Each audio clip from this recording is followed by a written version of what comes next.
Fans piled into Spec Martin Stadium, all decked out in pink for Week 8's contest against Jacksonville. It's the #1 pass offense team versus the #1 pass defense team in a banged-up Stetson that's dealing with a lot of injuries at this time. Big names like Singleton, Legama, Carrington, all sitting this one out. Hey there, I'm Despina Barton. I want to thank you so much for joining us for the 5th edition of the Roger Hughes Show. You know how this one goes. We work in the highlights right now. Hatters versus Dolphins. It was a short week for the Hatters, making the haul back from San Diego late on Sunday. The team had just a few days to prepare for the #1 team in the Pioneer Football Conference. First quarter, Dolphins first possession, and number 95, Matt Mines, has his hands on the quarterback, Cade Bell.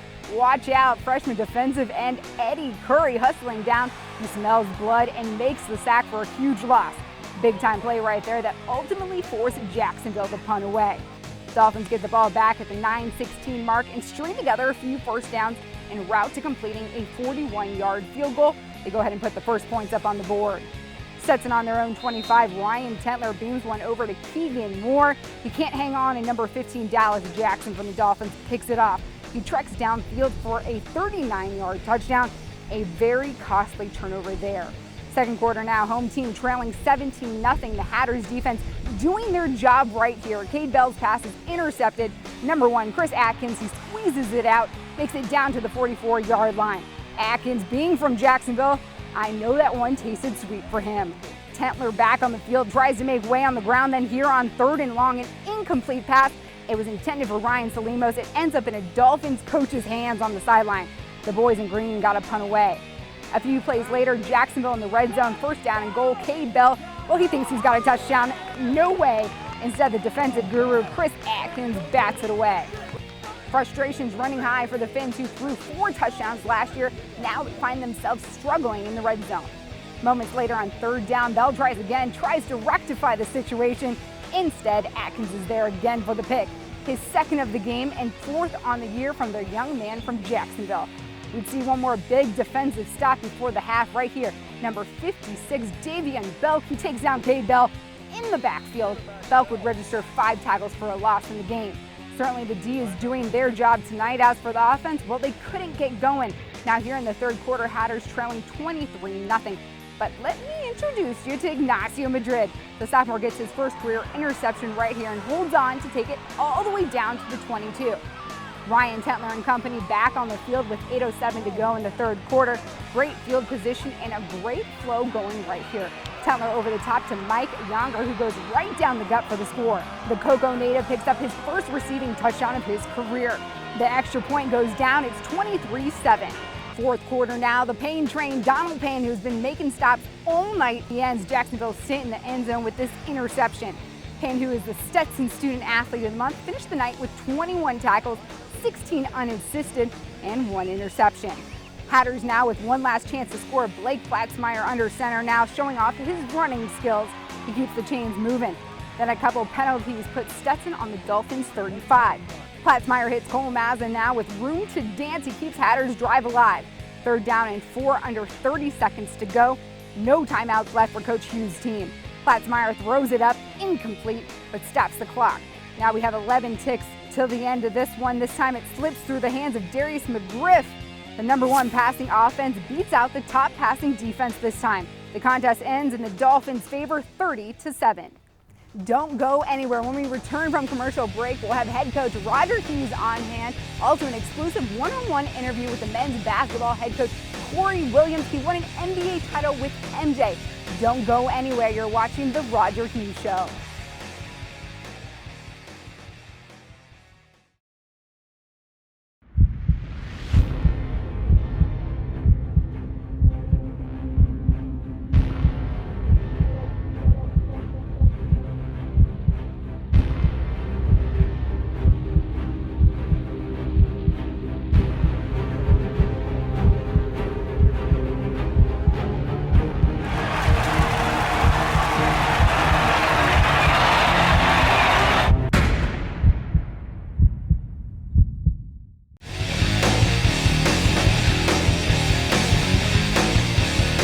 We're back here inside the Tim Sullivan film room beside head coach Roger Hughes. I'm Despina Barton. Coach, you got to give it to your defense on this game against Jacksonville. The final score 30-7, but it could have gotten elsewhere. But the defensive, 6 tackles for losses, 4 interceptions. You know, it was impressive to see them keep going out there no matter what the circumstances were. Well, yeah, and we put them in bad situations at times, but you know, we emphasized playing for 60 full minutes, and they did that. We went into the game knowing that athletically it was going to be a difficult matchup for us, so we played a lot more zone coverage, trying to keep everything in front of us and hoping that their offense would make mistakes, and in fact they did. I think we had 4 interceptions on the day, and as you said, 6 tackles for losses. So we certainly had our spots where we played great defense, and then just offensively, we didn't take advantage of the opportunities our defense created for us. Lots of energy on the defense alone. Chris Atkins, the young man from Jacksonville, to come out here and have 2 interceptions, 4 in the season. What did you think about his performance, and did you think he kind of got excited that, you know, this was a team that, you know, from his hometown? There's no question, and Chris is a warrior. I mean, he's one of those guys you want in your foxhole with you anytime something good or bad happens. I thought he did a great job of playing against much bigger receivers. He made a great pass breakup in the end zone just prior to his interception, and he did a great job of playing coverage all night. Your main man, Donald Payne, he had 21 tackles and 15 of those unassisted. I mean, could you just duplicate him on the field and maybe, you know, we'll get a lot of people would like to have. We'd like to have 4 or 5 Donald Paynes. We stressed our defense. Last night we played what we call a robber defense, which means he lines up at the safety position, but then comes down right behind the linebackers. And it was kind of by design that he was in position to make a lot of tackles. We played, again, a little more conservative, didn't blitz as much, but we also had Donald kind of as a cutback player or a backstop player that if they did crack the first level of defense, he was right there to make the play. And so, you know, Donald's always around the ball. He's a great tackler, and he's obviously very athletic, and there was a couple of really touchdown-saving plays he made running the guys down from 40 and 50 yards away. So his effort was just stellar. They had to I mean, he was holding on for dear life to get these guys down. I almost thought he got a little bit of turf burn out there. Well, sometimes his tackling form needs to improve. He's taking on guys a little bit higher and the guys a lot bigger than him. But again, listen, as you said, Donald was all over the field, and it just seems like every time you look from a pile, number 7 gets up, or if there's a turnover, number 7's around the ball. He just has a knack for it, and so we want to maximize the use of his talents that way. Another big guy on your defense doing big things, Davian Belk. I mean, he had those big stops in the backfield for losses that almost seemed like an energy changer for me. You know, putting the guys back in position and your offense back on the field. Well, he did a great job on their tackles. He's a defensive end, but we allow him to slant and move, and he had a couple sacks, a couple tackles for losses. He's really improved his quickness in the offseason and it started to show. And we felt that he had a good matchup, and so you know, he came through and made those plays for us. The defense certainly did their job, and when the offense got out there, it seemed like they had a hard time getting things going, getting a rhythm even against this. Well, we did, and I think it took us a little bit of time to adjust to the speed of Jacksonville's defense, which I think by far they were the fastest defense overall that we'd faced this year. And then you know, on our first drive, I think we throw a little bit of a seam route here that bounces off one of our receivers' hand into the hands of a defensive back, and they return it for a touchdown. And I just thought that kind of deflated us a little bit, and it took us a little bit to respond after that. But it was an execution problem. They didn't really do much that we didn't expect. It's just the fact that when we had the opportunity, we didn't block, we didn't tackle, and we didn't catch the ball as effectively as we should have. And I just felt that overall, you know, while I'm disappointed with the offense's play, we certainly have the opportunity to do a lot better the next time we step on the field. You had to pull Ryan Tentler off a little bit. What were you saying to him when you spent that time with him off the field? Well, he just seemed like he wasn't in rhythm, as you said, and sometimes you pull the quarterback off just to get a different perspective. I was trying to give him an opportunity to see the defense from a different angle. When he was coming off of the field, he was telling me that, excuse me, some of the things that were going on, I didn't really see what he was seeing. And Blake Platzmeyer, our backup, he's been sharing time at the one position in practice, and so it wasn't uncommon for him to come in and take those reps. And it's nice to have 2 quarterbacks that can come in without any drop-off in the offense. So we pulled Ryan off the side, Blake went in, and then Ryan knew he was going to go back into the game at some point after that. And when he did come in, he found that rhythm and that quick pass in for the touchdown. From the 22, that gave you guys more energy. But I almost thought in my head, all they need is 2 touchdowns and 2 2-point conversions. Was that always on the mind of these guys to never give up? Oh, absolutely. And I think you know, our defense created a turnover down in their red zone, and then we hit Mike Yonker on a fade ball right through the middle. And really, I thought at that point we were going to come back and really make this part of the game. But for whatever reason, again, when the defense gave us the ball offensively, we just didn't execute. And so it was one of those things where you just could never claw our way back into the game. You have a full week coming up, and these injuries are still in play. Any heads up or any guys that will be returning for next week's contest? Well, we're supposed to get back Craig Carrington, our fullback. He should be coming back. At this point, I don't know from that point on anyone else at this point that's going to be back. We're going to be without the efforts of our punter James Lagama, and that's one of the people, Eric Fogel, who stepped up in his spot. I thought he did a stellar job punting the ball, not only from a distance perspective, but also placing it where they couldn't get any return, so the net was the full length of the punt. And he did a great job of changing field position. So. It's that time of year where everybody's necked up, everybody's not at full strength, and we just got to overcome that and continue to go on. Great mentality to have, Coach. When we return from commercial break, we have a one-on-one interview with men's basketball coach Corey Williams, and then a heartfelt story from President Jackson on this team. Stay right with us here on the Roger Hughes Show.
Hey there, Despina Barton here alongside Corey Williams, second-year head basketball coach here at Stetson. We're inside the Edmond Center to kind of break down what's happening right now. Coach, you've been, practicing for a couple weeks with these guys, but it seems this year you've had a better handle. You weren't thrown in the mix late in the, actually early in the season. You've had some time, a second year with these guys. What is this time period all about right now before the season? Well, it's kind of developing some chemistry, and for us, it's laying the foundation down for the future. We want these guys to understand the kind of work ethic we desire moving forward, and they've done such a good job thus far. I think the good thing about it is I haven't played a game yet, so I'm feeling pretty good. But the effort's been there. We want to create a lot of energy, enthusiasm, and we want to establish the passion that we want to play with every day. Is that what we can expect to see? Push the ball down, get those points in transition for you? We want to play an up-tempo ball game. We want to make sure we get it out and score early and often as possible. But we also want to be balanced, though. We want to make sure we have an inside-outside attack. We want to make sure we're moving the ball and the guys taking quality shots. That's my job, to make sure I identify the guys who can shoot in what spots and when they need to take those shots. So we've been addressing that thus far on the offensive end, and of course we want to get better defensively as well. You've had a whole offseason to kind of get your feet wet with recruiting and summer workouts and such. Can you talk about some of the new key members that might be coming in the mix and who we should keep our eyes out on? Well, we have a young man from Alabama, Divine Miracle Miles, a very heady point guard who understands the game and very physical, very low turnover ratio. and knows how to get people shots in the right position. Also, another point guard from the Virgin Islands, Angel Rivera, small but yet crafty and smart. Shot 45% from three-point range out of high school. So he understands the game from a more mature level. And then we have a guy from California, Grant Lazalia, who I think is one of the better shooters I've been fortunate enough to coach. Really has range, knowledge of the game, really understands the game from that wing position. Then we have an athletic kid from here in the state of Florida, Jonathan Joseph, very athletic, plays above the rim, still learning, growing, raw in some areas, but certainly has the athletic potential to be a force to be reckoned with at some point in time. He's still learning and developing. And then we have Cameron Harvey, who redshirted last year and was able to get in our program and understand our system now. He'll be playing this year, and he has a chance to be certainly a significant role player in what we're trying to do. And he's one of those kids who can really score, trying to get him to understand how to find people because he has such a scoring mentality. So he is getting better too as well. And then the other post guy that really has, I think, blown me away a little bit is Wyatt Sikora. He's Cal Sikora's younger brother. Very skilled, 6'10", can shoot the basketball very well. Didn't know he could dribble it as well as he has, and can get to the basket, play with his back to the basket, can face up, runs the floor like a deer. He's one of those guys, I think, when it's all said and done, he'll be a force to be reckoned with as well. So I'm excited about our young core guys, Corey Mendez, Kevin, the hero, also from Rwanda. So we have some freshmen that I think in time are going to be excellent basketball players, but it will take some time, and they have to continue to learn and continue to grow, and certainly continue to play hard at all times, and that's my job to make sure they do that, and they've been doing that thus far. So I'm excited about the group. Now we just have to put it all together. Very prideful first class for USC. Yes. Unlike the first class I got, I had to find them quickly and try to get them here. I've had some time to kind of survey and look and get the guys that fit my personality and fit my style of play, and these guys fit our style of play. And we got a long way to go, but I'm excited about these young guys. For you, Coach, you had that first year, got your feet wet. How is that installation process coming in? Are the guys starting to click a little bit better? And I'm assuming you two, spending your second year here at Stetson, things are coming a little bit easier? I would say so. I'm learning the program, the university as well. And I'm getting the guys that fits me. When I first got here, I have guys that had been coached by 3 different coaches. And so I was their third coach. So they had a lot of other coaches' mentality in their system that I had to try to draw from and get out what I didn't like and keep what I liked. But these guys, the guys I handpicked myself, and they fit my genre, and they fit my personality, and hopefully they reflect that when we play. What are you most excited about here for your second season? Well, just building on what we did last year and establishing, a basketball program that desire excellence and a competitive edge and that spirit that Hatters need to have. I think the young guys are enthusiastic,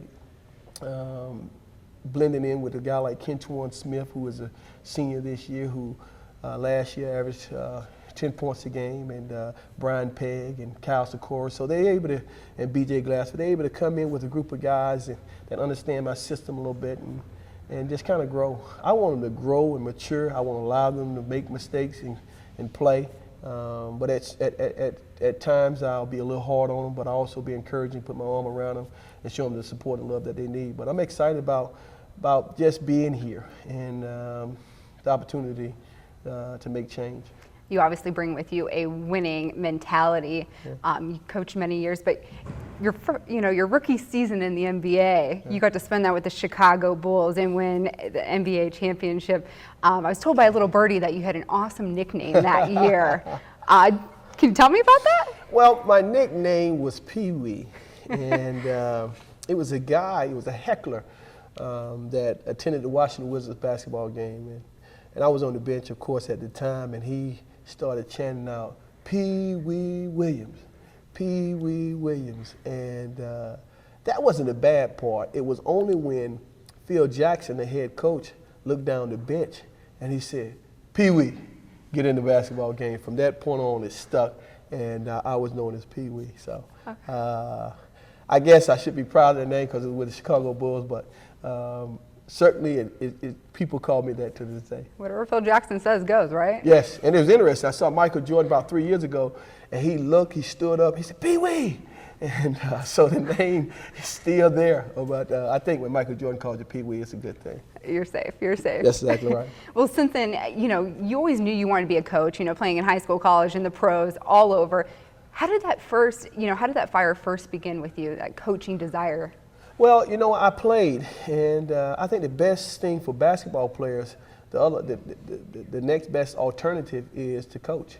And I certainly knew when my basketball career was over with, I wanted to be a basketball coach. And once I got through playing overseas, I made a phone call to a guy by the name of Eddie Sutton, who was in the Hall of Fame. And he had a job open at Oral Roberts with his son. He asked me would I be interested in the job. I told him absolutely I would, and the rest is history. So I knew I wanted to coach at some point. I didn't know when. And once I felt like my basketball career was over with, I wanted to get involved. Well, we're glad you're here with us at Stetson. I'm joined Corey Williams, head coach of the men's basketball program. He took a few minutes out of his busy day to sit down with us, so we thank you so much for that, Coach. Thank you for having me, and go Hatters. Absolutely, go Hatters.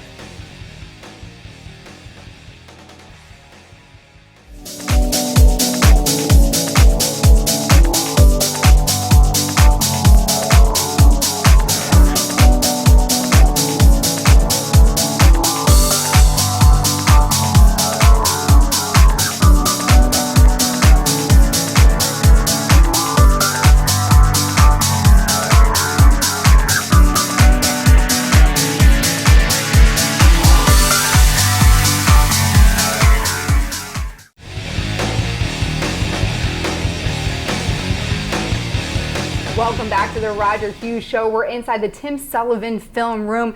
Coach, we just saw that story about head coach Corey Williams. They call him Pee Wee. Do you happen to have a nickname that you can share with us? I really don't have a nickname, but if his nickname was Pee Wee, I'd hate to see the other guy because he's huge as it is. I can't believe he has that nickname. we don't know how he got it, but it's stuck. Phil Jackson calls him that. Michael Jordan, hey, you can't mess with it. Well, if Michael Jordan calls him that, we'll stick with it. Absolutely. Coach, it's time to look ahead.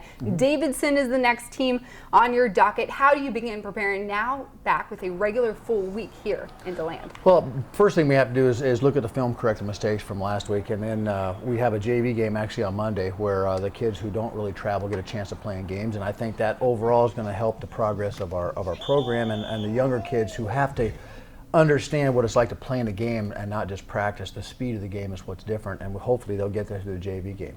We're looking at film right now, getting ready for Davidson. Davidson is in a similar situation as we are. They've had a coaching change here the last couple of years, and so they're still trying to install all their systems and all their schematics, and they're in the process of re-recruiting to that school. So we're looking forward to the opportunity. We seem to play better on the road for whatever reason, and so while we're not looking forward to a 10-hour bus ride, with that said, I think our kids are excited to correct the mistakes that they made last week and get on with trying to turn this thing around the right way. Davidson was one of the teams you guys had beaten last year here at home. Does that give the team a sense of confidence going back up there this time, knowing, hey, we already got these guys in the bag last year? Let's do it again. I think it could. I think what it will do is our matchups are going to be similar, and so I think the kids will have a sense of confidence going up there. I think they also have a sense of humility from the standpoint that we need to do everything right. You have to bring your A game every time. And the nice thing about going into hostile territory, so to speak, is when you do that, there tends to be a heightened focus. You're going to face the elements on the road, you're going to face officials on the road, and you're going to face the fact that you haven't slept in your own bed for 2 nights. And so I think that for whatever reason, that seems to hone in the focus of our players, and we tend to play better on the road. So we're looking forward to the opportunity to get that next win in the conference and get moving. Absolutely. I know Davidson had a 1-point loss this past week. Are you any concern there that they're going to come out just as feisty as you guys are here in this conference matchup? Well, I think they will. I think it's their homecoming game, and certainly anytime you're at home, there's a bit more energy. When it's homecoming, it's even more energy. And so again, when you go on the road, you've got to weather different runs, so to speak, and there's different adversities you have to have to weather, so to speak. And again, the way we're going to have to do it, just like we've tried to do each week, is be as physical as we can on the field, make sure that we eliminate mistakes and turnovers, and then make sure that also that we want to make sure that we're the most physical team on the field, and that's what's got to carry us as we go forward in this. And you know, there's going to be opportunities for new players to get in there as our youth starts to get onto the schemes, and some of our freshmen coming in have asserted themselves in other JV games. They're going to get opportunities. So you may see some changes in the lineup a little bit as we work younger kids into those roles and give them an opportunity to see what they can do. That defense, I know, would appreciate these few days off and getting back in the swing of things. Like you said, Carrington's going to be back on the offensive end. Does that change up your game plan again? Are we going to go back and see a lot of, rushing through the trenches? Well, we have to run the football, and for two reasons. One, again, part of that physicality that we want to establish. Secondly, when you have the ball, they don't, and you can only score with the football in football. So we want to make sure we keep it away from them. And so one of the things we were not able to do last week was run the ball effectively. And in games where we've played well, our running game has kind of carried the day. And so we've got to get back to doing those things effectively. And so we'll be looking at ways that give us opportunities to run the ball effectively. Absolutely. Coach, one of your guys, I know you're a big character guy on the field, off the field. This young man, Tristan Jackson, did a great deed in the community. He actually helped a young woman pay for her groceries here at a local grocery store. Did you get a chance to talk with him? I know he's making headlines. It was just a good deed, right? What did he have to say about this? Well, really, this thing happened about 5 or 6 weeks ago, and we had received an email from the woman essentially telling us the story, and essentially what she had said was she was at Walmart. She's the mother of 5 children, didn't have much, but was very appreciative of what she does have. And that night she had her grocery cart full with her children, and she'd pulled up to the Walmart counter to pay for her things, and they informed her that her food stamps would not work. And she said through her email that she burst into tears, pleaded with the clerk to allow her to do that, and of course the clerk wouldn't budge. And Tristan Jackson, one of our defensive backs, happened to be shopping behind her, had his own cart full of things, and when he saw her situation, he just went up and essentially gave her $100 cash, left his things in his own cart, and then walked away. And she said in her email she was so shocked that she had seen something like this that she didn't have a chance to properly thank him, and so she wanted us to thank him. And when we received the email, I was a bit taken back. You hope the things that you talk to young men about kind of stick. And so it was a great validation that hopefully some of the lessons that they're learning here at Stetson and through the football program are carrying over.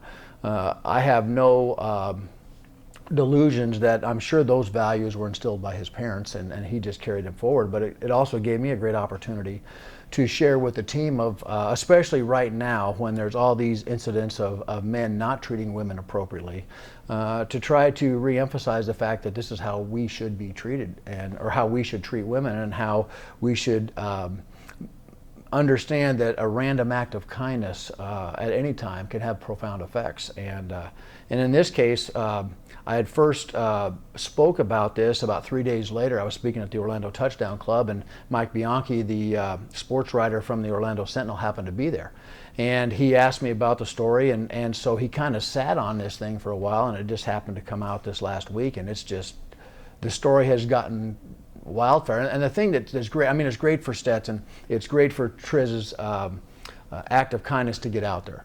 But you would hope that our society would not be so cynical that act of kindness, this should be what people do all the time, take care of each other and help others in need. And unfortunately, again, given the circumstances around the NFL and certainly around college football right now, it probably heightens the awareness that this should be the norm, really, not the exception. It was quite an exception for him to do such a great thing, like you said, a random act of kindness. Coach, building great character on and off the field with your guys. Coach Hughes, you're getting ready to take that 10-hour drive up to Davidson this week, then back up to North Carolina to Campbell next week, the following week. Then we're home November 8th for homecoming. Bound to be lots of fans, lots of energy, and lots of noise here in DeLand at Spec Martin Stadium. You can still get tickets at GoHatters.com. For head coach Roger Hughes, I'm Despina Barton, and we thank you so much for watching The Roger Hughes Show.